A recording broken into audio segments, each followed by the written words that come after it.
بسم اللہ الرحمن الرحیم۔ اللہ کے بابرکت نام سے شروع جو تمام جہانوں کا رب ہے۔ تیمور وائس چینل کے ناظرین السلام علیکم۔ آج ہم اپنی اس واقعات کی دنیا میں جو واقعہ آپ کے سامنے پیش کرنے جا رہے ہیں وہ ہے موسیٰ علیہ السلام کی پیدائش اور ان کی حفاظت۔ اپنے موضوع کی طرف بڑھنے سے پہلے آپ تمام ویورز سے گزارش ہے کہ ہمارے چینل کو سبسکرائب کر لیں تاکہ ہماری ہر آنے والی نئی ویڈیو آپ کو بآسانی مل سکے۔ چلے بڑھتے ہیں اپنے موضوع کی جانب۔ جب موسیٰ علیہ السلام کی پیدائش کا وقت آیا تو اللہ تعالیٰ کی طرف سے حکم آیا کہ اسے دودھ پلایا جائے۔ جب اس کے بارے میں کوئی خطرہ محسوس ہو تو اسے دریائے نیل میں ڈال دینا اور کسی قسم کا خطرہ اور خوف نہ لینا، ہم اسے پھر تیری طرف لوٹا دیں گے اور ہم اسے پیغمبروں میں سے بنا دیں گے۔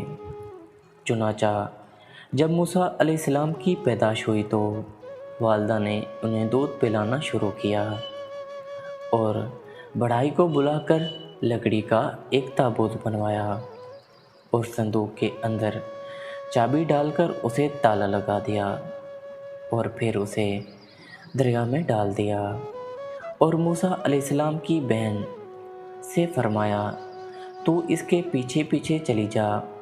چنانچہ وہ موسیٰ علیہ السلام کو کنارے کنارے سے دیکھ رہی اور فرعون کی قوم کو اس کا احساس بھی نہ ہوا کہ یہ موسیٰ علیہ السلام کی بہن ہے۔ موجیں آئیں اور تابوت کو اوپر نیچے کرتیں۔ یہ صندوق چلتا رہا یہاں تک کہ فرعون کے گھر کے قریب واقع ہونے والے پانی میں پہنچ گیا۔ آسیہ کی باندیاں وہاں نہانے کے لیے آئیں تو انہوں نے وہاں تابوت دیکھا تو اسے اٹھا کر حضرت آسیہ کے پاس لے گئیں۔ ان کا خیال تھا کہ اس میں مال ہوگا۔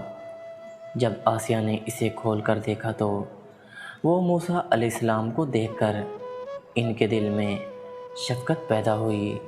جب فرعون کو پتہ چلا تو اس نے بچہ ذبح کرنے کا ارادہ کیا، لیکن حضرت آسیہ مسلسل ذبح نہ کرنے پر اصرار کرتی تھیں، یہاں تک کہ اس نے ارادہ ترک کر لیا، لیکن ساتھ یہ بھی کہا کہ مجھے اس بات کا خوف ہے کہ کہیں یہ وہ بنی اسرائیلی تو نہیں کہ جس کے ذریعے ہماری حکومت تباہ ہوگی۔